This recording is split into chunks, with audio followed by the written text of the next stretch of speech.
Las rapiñas están por estas horas en una meseta, no han crecido ni han bajado, según lo que dice usted. ¿En qué se está trabajando ahora con respecto al tema del patrullaje preventivo por parte de la policía? Y eso es lo que se empezó a hacer ya hace algún tiempo y se ha venido perfeccionando los puntos calientes, que es donde se tiende a controlar más. Y como usted dice, están en un nivel de meseta, en el sentido que no crecen, tampoco bajan demasiado, aunque algo han bajado, pero lo más significativo es que han tenido un cambio. Hace tiempo que nosotros decíamos que están robando cada vez más cerca de donde viven. A esta altura la gran mayoría se produce donde viven y se producen en rapiñas de muy bajo nivel, y al mismo tiempo las que se mantienen fuera de la zona donde viven han crecido en violencia. O sea, la respuesta policial, que ha sido cada vez más fuerte y más rápida, lleva a que los delincuentes consideren que también tienen que robar más rápido, tienen a alguien que controla los tiempos, y cuando llega a determinado momento se van, aunque no la hayan concretado, pero para acelerar son más violentos, y eso se ve sobre todo en los robos a lugares fijos. Eso va a obligar a la policía, ya lo está obligando, a cambiar la respuesta. O sea, la policía no puede dar siempre la misma respuesta cuando los delincuentes cambian.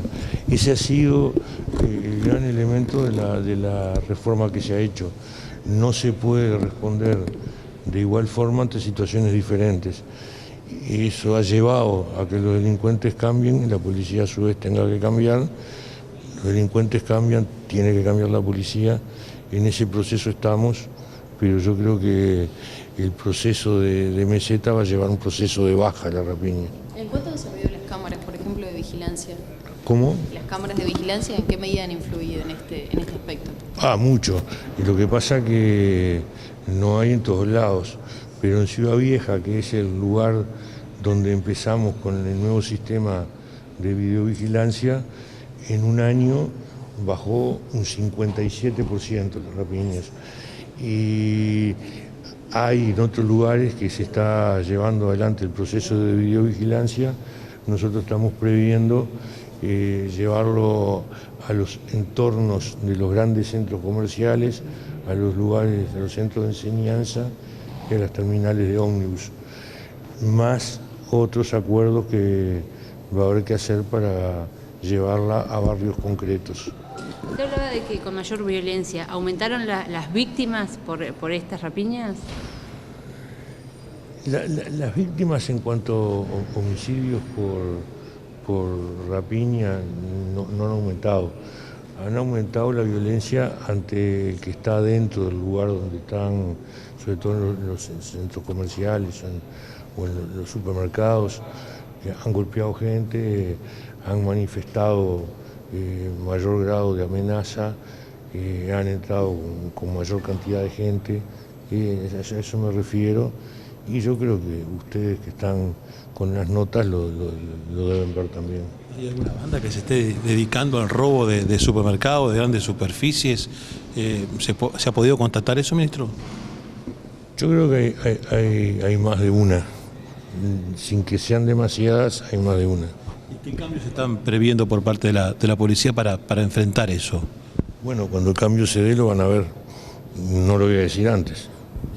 Ministro, ¿tiene alguna información con respecto a un detenido que se registró acá en Montevideo relacionado con el caso de Lola Chornales? Sí, hay un detenido que declaró 2 veces ante la justicia, declaró de forma contradictoria e inconsistente, tiene antecedentes delictivos y tiene antecedentes de atentado al pudor en playas montevideanas, y bueno, ha sido detenido y se está procediendo al control de ADN. respecto al caso de Caima, hubo varios procesados, se hicieron allanamientos también a la seccional 13. ¿Qué información se puede brindar desde el Ministerio? Son cosas diferentes. Lo de el Caima empezó en 2011, a nosotros nos trajo como consecuencia la crítica del secretario del Círculo Policial y después en la campaña electoral del candidato del Partido Nacional, que decía que no había motivo para eso. En aquel momento, ya cuando se cerró el Caima, se judicializó el tema y bueno, y hubo 9 procesados que dan razón a lo que se planteó en aquel momento, aunque fue 4 años después, pero dio razón a lo que se decía. Y el otro tema es un hecho del momento, no es de hace 4 o 5 años, sino es de ahora.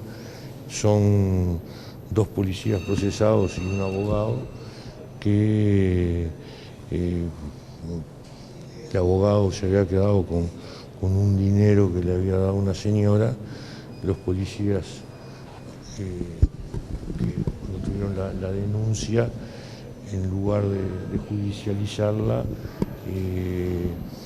amenazaron al abogado para que devolviera el dinero, y lo que éste iba devolviendo, una parte se la daban a la señora y la otra no, se la quedaban ellos. Fueron procesados los 2 policías y el abogado. ¿Con prisión o sin prisión? Con prisión. Ministro, ¿qué pasa con el tema de la seguridad en los liceos? Que hay bastantes reclamos. Personalmente a mí me tocó el 19, donde los alumnos pedían una policía móvil ahí o un patrullero en el lugar, porque cuando salen del liceo son abordados por muchachos que están metiendo droga ahí afuera, que están metiéndose con las jóvenes que salen. ¿Cómo la ve esta situación usted? Sí, ellos reclamaban a secundaria que tuvieran además una portería. Eso está resuelto, pero también tienen el problema exterior, como quien dice.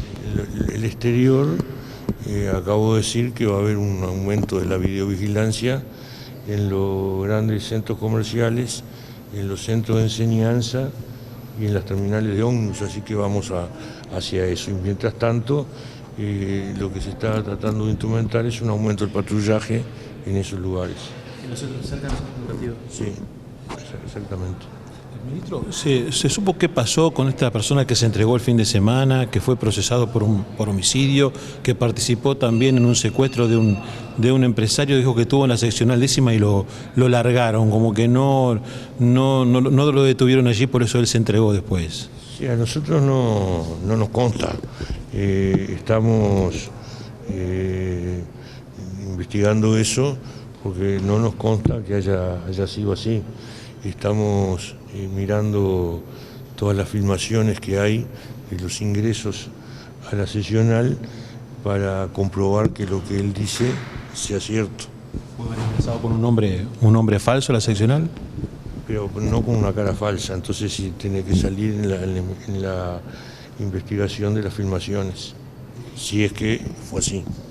Ministro, en ese orden, ¿cómo analiza lo que pide o se está evaluando desde el CIRPA de que los menores puedan, cuando cumplan mayor la edad, pasen a las cárceles de adultos?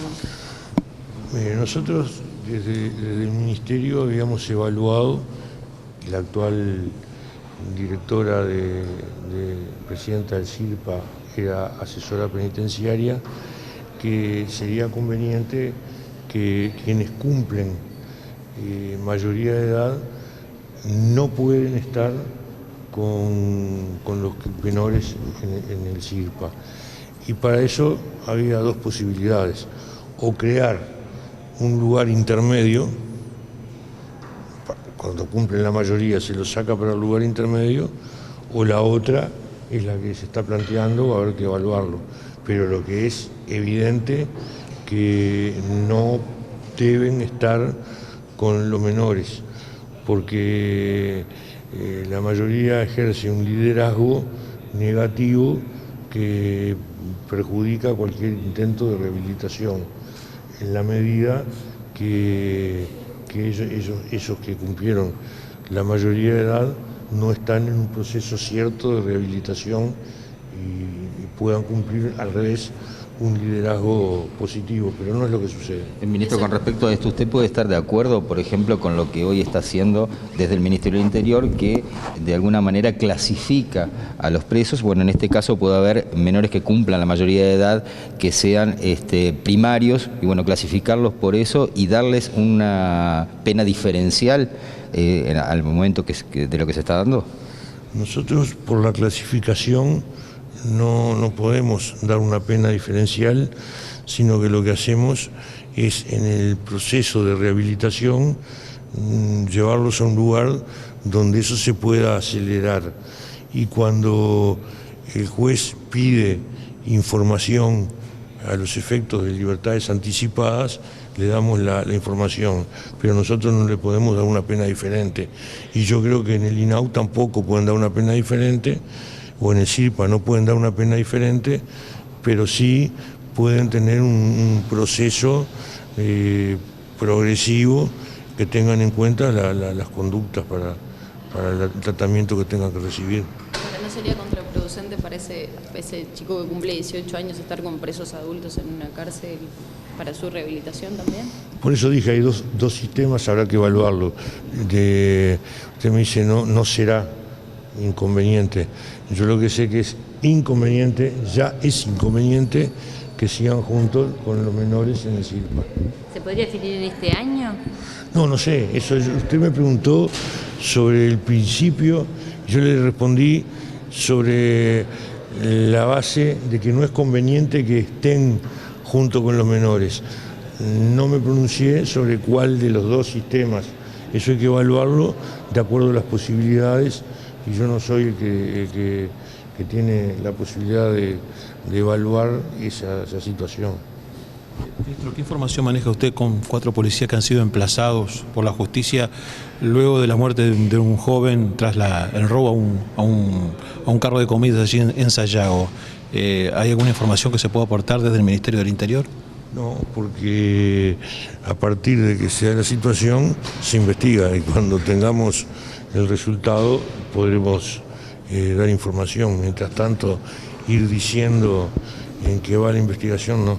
Aparte de la investigación judicial, ¿hay alguna investigación que está realizando el Ministerio? Cada vez que se produce una denuncia de ese tipo, es obvio que uno tiene que investigar, aunque la denuncia se hubiera hecho en la interna de la policía y no solo en la justicia, había que investigar.